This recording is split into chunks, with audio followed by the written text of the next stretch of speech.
Dear God, Terry Harryman, you are now fourscore, and everyone hopes that you have many more. Happy years with Barbara, your lovely wife. You've enjoyed a quite full and an exciting life.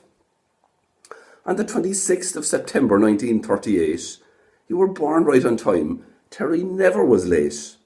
Mind you, once on the Monty, too soon you checked in.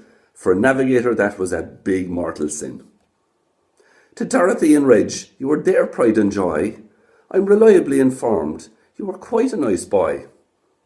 In Stonians was the place you went to school, where occasionally, Terry, you did play the fool. You worked down in shorts like your dad and your son, but motorsport was where you've had the most fun.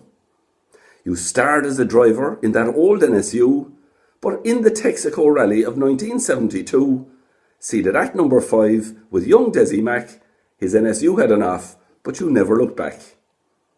With all of your drivers, you were hard to beat.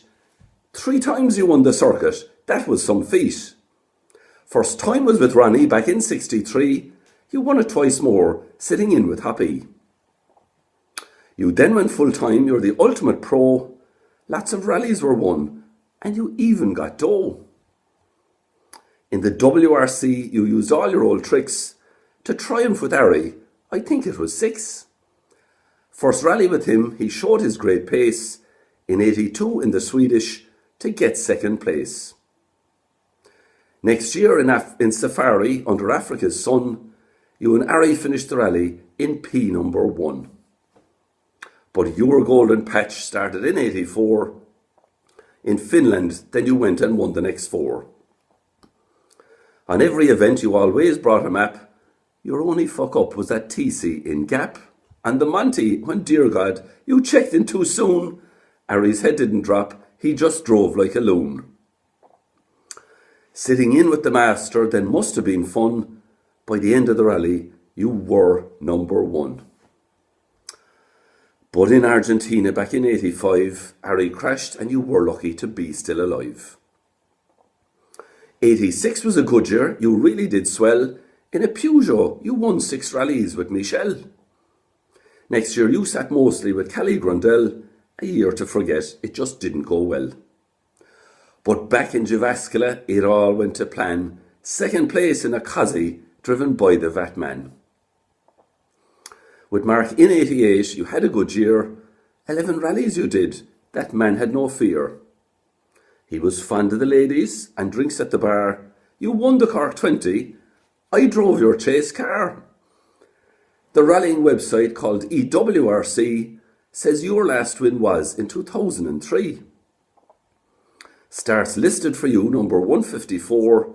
Surely you're not too old now to add a few more. The book of your drivers is really quite thick. In 1968, you sat in with Quick Vic. I wonder on what rally you had most crack. Was it winning the circuit with the great Ronnie Mack? Or with that great spoofer who's really quite small? 2 wins you had with Cahill up in Donegal. 3 years you sat with Malcolm, producing 5 wins. But in Scotland he crashed and he broke both his pins. Your most famous moment, it came on the Manx, when to your creator you had to give thanks. You called 50 grid 100, then said, "Oh dear God." "Continue," said Harry, "I can't do it on my Todd." You were Ireland's best navigator and a really nice bloke, but your face was always hidden by cigarette smoke. On the Titanic Deja Vu, Dixon's Mini pulled up by the side of the road so El Tel could spark up. Lambert and Butler fags are the things that you smoke, washed down by the occasional vodka and coke. At 80 years young, you're not an old fart. Is it true that you have a road legal golf cart? Alan said that you are quite fond of your bus pass. Do young people get up so you can sit on your ass? But I know in whose company you prefer to be in is with your 3 loves, Barbara, Alan and Lynn. Terry H, there's something I have to shout out. You are Ireland's best navigator without any doubt. Raise your glasses and fill them with wine or with beer. and toast Terry H in his 80th year.